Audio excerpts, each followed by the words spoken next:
Perkenalkan nama saya Umi Kalsum dengan NIM 50.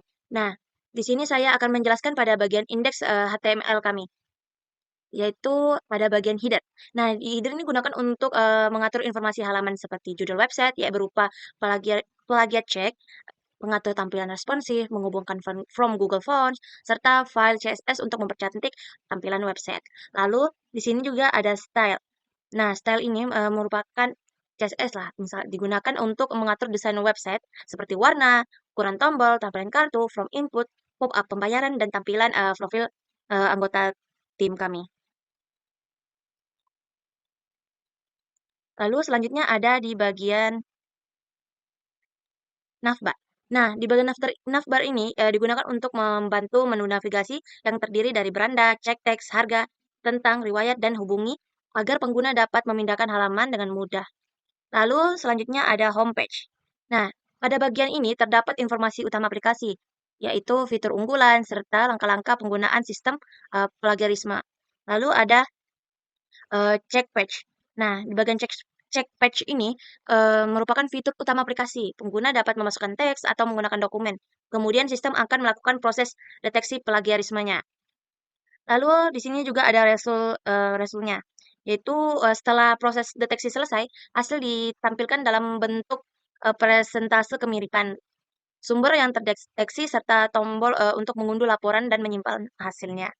Lalu ada pricing page. Nah, bagian ini digunakan untuk menampilkan pilihan paket, layanan, yaitu gratis, pemula, serta ahli. Bersertakan fitur yang diperbolehkan pada masing-masing paket. Lalu ada about page. Nah, di bagian about page ini berfungsi sebagai informasi tentang aplikasi plagiat check kami. Tujuannya mengembangkan sistem serta anggota tim pengembang.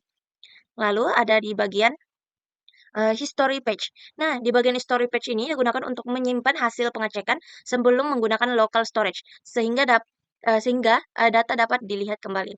Lalu di sini juga ada kontak page, yang dimana kami menyediakan formulir yang dapat digunakan pengguna untuk mengirim pesan, pertanyaan, atau syarat. Lalu yang terakhir di sini ada, nah, di sini ada JavaScript-nya. Nah, kode JavaScript-nya kenapa digunakan di sini? Agar berfungsi mengatur logikanya website seperti perpindahan halaman, proses deteksi, upload file, penyimpanan riwayat, dan membuat laporan PDF-nya. Sekian presentasi dari saya. Selebihnya saya mohon maaf. Wassalamualaikum warahmatullahi wabarakatuh. Assalamualaikum warahmatullahi wabarakatuh. Di sini saya akan melanjutkan penjelasan teman saya sebelumnya, yaitu penjelasan tentang program CSS kami yang dimana berguna untuk mengatur tampilan UI atau UX, aplikasi atau website yang kami buat saat ini. Nah, sebelum masuk ke penjelasannya, perkenalkan saya Makfira dengan NIM 70. Di sini kita akan langsung saja masuk ke programnya. Nah, bisa dilihat dari program CSS ini, yang pertama dari set dan base yang ada di bagian ini. Itu untuk mengatur pengaturan dasar yang dimana bagian ini digunakan untuk menghapus pengaturan bawaan browser agar tampilan lebih konsisten di semua perangkat. Nah, ada di bagian dan di bagian before dan after ini untuk mengatur semua elemen supaya margin 0, menghilangkan jarak luar default, pending 0, untuk menghilangkan jarak dalam default. Lalu ada box sizing, border box untuk mengatur ukuran elemen menjadi lebih mudah dihitung. Lalu di sini juga kita menggunakan perintah root yang dimana digunakan untuk menyimpan variabel warna dan ukuran agar desain lebih mudah diatur. Nah, contoh di sini ada dari perintah pink, warna pink sebagai warnanya yang di bagian ini. Artinya warna dan ukuran bisa dipakai ulang di seluruh halaman. Lalu kita lanjut ke bagian body. Ini untuk mengatur tampilan halaman utama yang berfungsi mengatur jenis fontnya. Di sini kami menggunakan Munito. Dan di sini ada background untuk warna latar belakang website, lalu ada warna untuk teks, lalu tinggi halaman yaitu 100 pH, lalu ada overlaw X hidden itu untuk mencegah tampilan melebar ke samping. Nah, body ini tujuannya untuk membuat website terlihat lebih rapi, modern, dan mudah untuk dibaca. Lalu ada efek animasi kelopak sakura yang kami masukkan juga di bagian sakura vital di bagian ini. Nah, di sini ada perintah Sakura Canvas dengan perintah position fixed, inset 0, pointer event, z index 0, overlaw hidden. Digunakan untuk membuat animasi kelopak bunga sakura yang jatuh di latar belakangnya. Fungsinya untuk memberikan tampilan lebih menarik, meningkatkan pengalaman pengguna, dan membuat desain website terlihat lebih hidup. Nah, untuk membuat kelopak terlihat bergerak dan hilang secara alami, kami menggunakan perintah ini yang ada translate Y0, rotation 0 deg, translate X 0, opposition 7. Nah, di sini ada perintah navbar yang dimana ini digunakan untuk membuat menu navigasi di bagian atas halaman. Fitur ini membuat posisi tetap saat halaman digunakan atau digulir, warna gradasi, dan efek hover saat tombol disentuh. Tujuannya untuk memudahkan pengguna berpindah halaman seperti home, check AI, browsing, about, dan contact. Nah, lalu ada juga di bagian nav button yang ini digunakan sebagai menu bawah untuk penggunaan perangkat mobile. Fungsinya mempermudah navigasi menggunakan satu tangan dan menampilkan ikon aktif saat halaman dipilih. Nah, selanjutnya di bagian back bottom nav ini, perintah yang bagian ini kami gunakan sebagai menu bagian bawah untuk penggunaan perangkat mobile.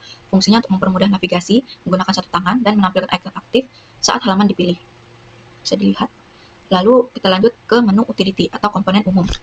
Di menu utility ini terdapat beberapa perintah button berupa button primary, button outline, dan card. Digunakan sebagai komponen yang dipakai berulang, contohnya tombol utama deteksi AI, tombol sekunder untuk reset, dan card sebagai wadah informasi. Efek yang akan ditimbulkan yang pertama itu ada sudut melebar, sudut membulat, lalu ada bayangan, dan animasi ketika ditekan. Nah, di sini juga ada menu toss. Toss ini digunakan untuk menampilkan pesan singkat kepada pengguna. Contohnya misal file berhasil diupload atau proses deteksi selesai. Notifikasi muncul sementara lalu menghilang otomatis. Nah, di halaman utama ini kami menggunakan perintah hero stats, dan fitur grid. Fitur grid yang ini digunakan untuk perintah-perintah ini digunakan untuk menampilkan judul utama aplikasi, deskripsi singkat, statistik, maupun fitur aplikasi. Komponen ini berisikan hero section bagian pembuka dan ada fitur card untuk daftar keunggulan aplikasi. Di bagian halaman deteksi AI ini, kami menggunakan beberapa komponen yang memiliki fungsi-fungsi tertentu. Yang pertama ada text area. Digunakan untuk tempat memasukkan teks. Lalu ada perintah upload zone, digunakan untuk mengupload dokumen yang kita pilih. Lalu ada detect btn atau detect button, menjalankan proses deteksi. Lalu ada perintah loading card, yang menampilkan proses analisis, dan terakhir ada perintah result card untuk menampilkan hasil deteksi AI yang akan ditampilkan di halaman pengguna. Nah, khusus di bagian loading dan progress, di bagian perintah loading ini, loading card, terdapat program berupa spinner dan progress field yang dimana kami gunakan untuk menunjukkan bahwa sistem sedang memproses data. Fitur ini memiliki animasi lingkaran berputar dan progres bar berjalan. Tujuannya supaya pengguna tahu proses masih berlangsung atau sedang berlangsung. Dan ada juga tampilan hasil deteksi yang berada di perintah verdict batch, source item, sources list, dan result action. Ini digunakan untuk menampilkan tingkat kemungkinan teks dibuat AI, lalu ada sumber referensi, dan menampilkan tombol tindakan lanjutan. Kategori warna yang akan muncul ada 3. Yang pertama itu ada merah yang mengindikasikan risiko tinggi, lalu kuning mengindikasikan sedang, dan hijau berarti rendah. Lalu ada halaman pricing. Di bagian menu pricing page ini terdapat beberapa perintah, salah satu perintah yang itu pricing grid, dan pricing card yang digunakan untuk menampilkan paket layanan, fitur tiap paket, dan tombol berlangganan. Lalu ada di halaman about dan contact ini kami menggunakan perintah about hero, team grid, dan terakhir ada contact header yang dimana fungsinya untuk memperkenalkan aplikasi, menampilkan tim pengembang, dan yang menyediakan formulir kontak untuk pengguna bisa hubungi kalau ada terjadi masalah. Lalu di bagian halaman history kami menggunakan his item yang digunakan untuk menyimpan hasil deteksi sebelumnya dan menampilkan daftar riwayat pemeriksaan. Lalu ada desktop untuk responsif. Perintah ini untuk membuat desain responsif, yang dimana kami menggunakan perintah media min white dan media max white 640px digunakan agar website dapat menyesuaikan ukuran layar. Contoh misalnya kalau di laptop ada desktop, maka tampilan gridnya lebih lebar, sedangkan di mobile atau handphone akan menampilkan menu atas yang disembunyikan dan diganti button navigation. Nah, kesimpulan dari CSS program ini yang kami gunakan untuk mengatur antar muka UI dan pengalaman pengguna UX pada website pendeteksi AI dengan penggunaan warna pastel, animasi, kartu interaktif, navigation, responsif, dan efek visual. Website menjadi lebih menarik, mudah digunakan, serta nyaman diakses baik melalui komputer maupun perangkat mobile. Dan kami juga memasukkan kontak person yang dimana terdapat di halaman kontak agar pengguna yang memiliki kendala atau error ketika menggunakan website kami bisa mengajukan atau melaporkan kendala yang mereka hadapi ketika menggunakan website ini. Itu saja penjelasan yang bisa saya sampaikan terkait program CSS kami. Apabila ada kesalahan kata maupun ejaan, mohon dimaafkan. Baik, pada penjelasan berikutnya ini, saya akan menjelaskan di bagian CSS kami. Namun sebelumnya, perkenalkan dulu, nama saya Yoelia dengan NIM 75 dari kelas 24B. Nah, saya ingin menjelaskan sedikit mengenai CSS kami. Pada proyek deteksi plagiarisme kami, JavaScript digunakan untuk membuat website menjadi interaktif. Semua aksi pengguna seperti mengunggah file, menghitung jumlah kata, melakukan pengecekan plagiarisme, menyimpan riwayat, hingga mengunduh laporan PDF dikendalikan oleh JavaScript ini. Baik, kita langsung aja mulai penjelasannya di program. Baik, kita langsung masuk aja ke bagian fungsi deteksi, yaitu bagian terpenting. Pertama itu ada di bagian function star detect, bagian sini. Nah, ini adalah fungsi utama yang dijalankan ketika tombol cek plagiarisme ditekan. Kemudian di sini ada juga perintah quotes text sampai ke false stream. Nah, bagian ini mengambil teks yang dimasukkan pengguna. Lalu di sini ada if text, lalu ada juga if text split dari sini sampai sini. Nah, di sini dilakukan validasi agar pengguna tidak mengirim teks kosong dan minimal terdiri dari 5 kata. Lalu kita masuk ke koneksi frontend dan backend. Di sini ada cause response, white flash, sampai ke check. Oke, bagian ini menghubungkan website dengan backend flash menggunakan metode post. Lalu di sini ada body, perintah body John strings. Ini adalah teks yang dimasukkan pengguna dikirim ke server Flash untuk dianalisis. Baik, masuk ke similarity. Masih di fungsi yang sama. Pada perintah course fetch data similarity, backend mengambilkan nilai similarity atau tingkat kemiripan teks. Lalu kemudian masuk ke kategori hasilnya di bagian if PC70 dan else if PC40 serta else. Saya mengambil hasil menjadi 3 kategori, yaitu tinggi, sedang, dan rendah. Lalu di sini ada 5 text content. Nah, bagian sini, jika similarity-nya di atas 70%, sistem akan memberikan peringatan plagiarisme tinggi. Kemudian di sini ada perintah scratch for x URL. Nah, pada perintah ini, sumber yang ditemukan oleh backend akan ditampilkan dalam bentuk link agar pengguna bisa mengecek sumber kemiripan secara langsung. Selanjutnya kita masuk ke bagian download laporan PDF. Di sini ada perintah function download repost dan perintah function generate PDF. Nah, fitur ini memungkinkan pengguna mengunduh laporan hasil pemeriksaan. Nah, lalu di sini ada code dokumen. Di sini bagian sini code dokumen now.js PDF. Nah, saya menggunakan library JS PDF untuk membuat file PDF secara otomatis. Lalu, kita masuk ke bagian riwayat atau story-nya. Di sini terdapat perintah let history, sama dengan Jones dan seterusnya. Dan di sini terdapat perintah local start set item dan seterusnya. Nah, riwayat ini hasil pemeriksaan disimpan menggunakan local start sehingga data tetap ada walaupun browser di-refresh. Baik, itu saja yang terpenting di bagian program kami.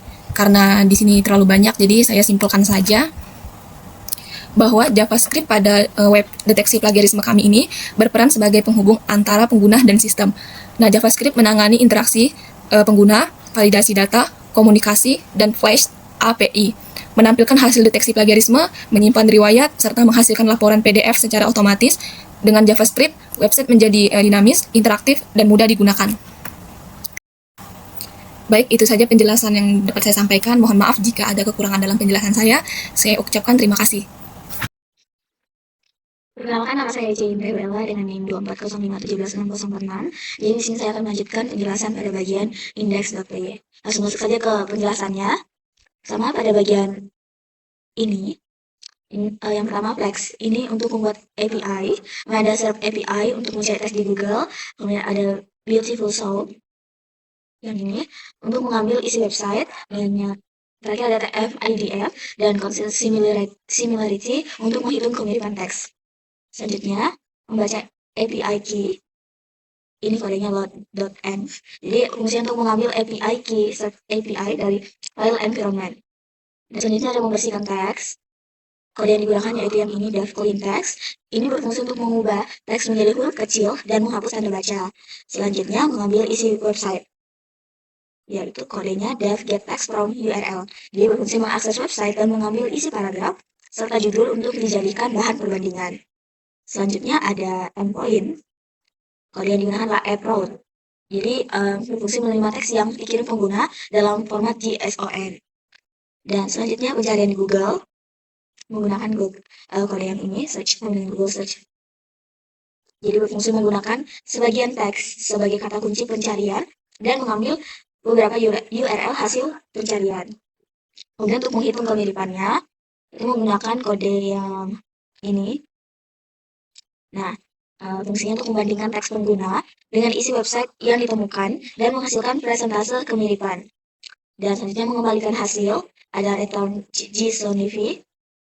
Dia berfungsi mengirim nilai kemiripan tertinggi dan daftar sumber website yang digunakan. Dan yang terakhir adalah menjalankan server. Kodenya app run debug summon true. Jadi menjalankan aplikasi Flex pada localhost. Demikian penjelasan dari saya, kurang lebihnya saya mohon maaf. Saya ucapkan terima kasih. Assalamualaikum warahmatullahi wabarakatuh. Perkenalkan, nama saya Vina Rizandana dengan NIM 44 dari kelas 24B dari kelompok 4 dengan tema aplikasi plagiarisme. Aplikasi web berbasis plagiarisme bernama PopCheck. Di sini saya akan menjelaskan bagian file env-nya yang kita gunakan untuk menyimpan data rahasia seperti APK yang kita gunakan untuk mengambil teks yang kemiripannya sama. Jadi di sini saya akan menjelaskan beserta demonstrasinya. Jadi langsung saja kita ke VS Code-nya. Di sini. Jadi di sini di file env-nya ini berisi key-nya yang kita gunakan untuk sebagai kunci untuk mengakses dari layanan server APK-nya ini, yang mana dia ada batasnya 100 pencarian. Kemudian di sini kita langsung ke demonstrasinya ke Python PY. Di sini kita sudah menyalakan servernya dengan Python app PY. Enggak, yang ini Python PY. Di sini sudah terlihat berjalan, yaitu di running di http 127.0.500. Di sini sudah mulai. Jadi kita langsung ke indeksnya. Kemudian kita open with live server. Oke, di sini sudah. Nah, ini adalah tampilan beranda dari aplikasi PopCheck kami. Di sini ada beranda, ada untuk ceknya di sini langsung menuju ke cek teks. Di sini ada menjelaskan fitur unggulan kami yaitu ada deteksi NLP, cek jurnal, gaya bahasa, hasil instan, laporannya berbentuk PDF, aman dan privat. Jadi teksnya itu tidak akan disimpan di server kami. Dan cara kerjanya, di sini ada masukkan teks atau upload dokumen, klik mulai deteksi, kemudian kita bisa melihat hasil dan sumbernya. Kita langsung coba ya cek sekarang. Di sini coba kita ketikkan AI adalah teknologi terbaru yang membantu pekerjaan manusia menjadi lebih mudah. Contohnya seperti ini, mungkin kita langsung bisa deteksi. Di sini dia langsung terhubung ke server API-nya tadi dengan membandingkan dari layanan mereka. Dan masih loading, kita tunggu sebentar. Jadi sedikit ini adalah server API-nya tadi, kita mengambil key-nya dari sini, dan ini bersifat rahasia ya. Oh, kita ulang lagi Bang. Sini memeriksa hasil deteksi. Kita tunggu.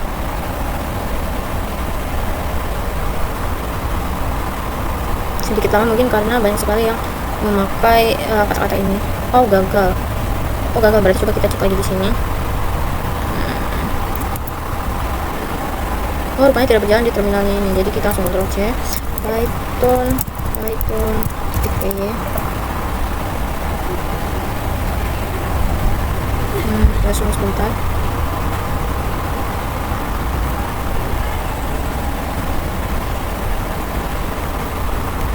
Oke, di sini sudah berjalan ya. Oh, bentar, dia belum berjalan ya. Oke, kita ulang lagi.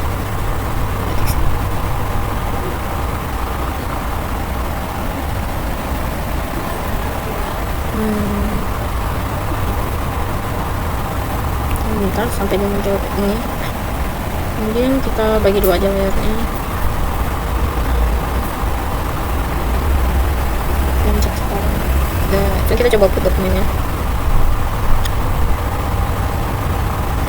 Di sini coba kita anu dulu, aku ulang. Kemudian misalnya di sini ada artikel saya ini, belum coba, tapi tetap kita anu.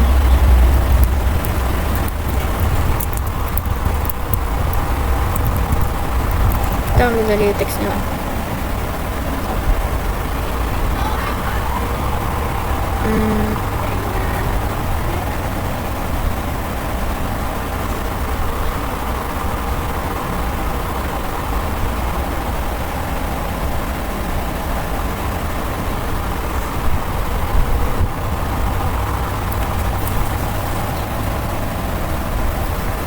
Ini lebih lama.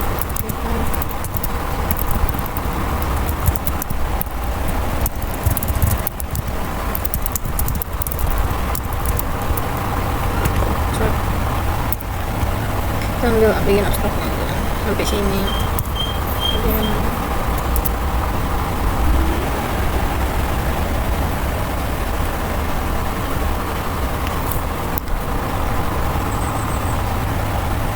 Oke, nah ini hasilnya, yaitu kita perbesar ya. Di sini sudah dilihat, sudah dapat. Kita perbesar aja di bio-nya. Di sini ada hasil deteksi kemiripannya 27,74%. Jadi tingkat plagiarismenya itu rendah. Nah, di sini ada dua sumber ditemukan. Tinjauan tentang plagiarisme, kita bisa unduh PDF-nya. Kemudian kita simpan. Kita bisa simpan dan masuk di bagian riwayat. Di sini sudah ada saya coba. Di sini yang masuk di sini. Yang pertama. Kemudian ini ada filenya, bisa kita lihat. Hasilnya seperti ini. Ada tanggal, waktu, berapa persen, dan sumber kemiripannya. Kemudian di sini saya jelaskan lagi di website kita, selain ada cek teksnya, ini bisa cek ulang, jadi langsung terhilang. Oke, bisa cek lagi. Kemudian di bagian harga, di sini ada mulai gratis, free paket, PT paket. Jadi di sini pertanyaannya ada pertanyaan-pertanyaan umum, bisa dilihat. Kemudian misalnya kita milih pemula, dia akan menunjuk metode pembayaran transfer bank, GoPay, OVO, Dana. Nanti dia akan diarahkan ke Dana. Kemudian kalau ahli bisa sama saja. Terus selanjutnya di bagian tentang Dana, dan berisi tentang aplikasi kami yang mana untuk mendorong integritas akademik, inovasi, kepercayaan. Di sini ada tim pengembang kami. Di sini bisa kita tambahin foto sendiri. Kemudian ambil filenya sendiri untuk foto pengembangnya. Di sini saya sudah ada memasukkan foto. Kemudian di bagian hubungi, kita bisa untuk cek website ini kita bisa menghubungi, misalnya kita ada saran atau masukan, bisa kita upload di sini. Itu saja sih presentasi dari saya ucapkan assalamualaikum warahmatullahi wabarakatuh.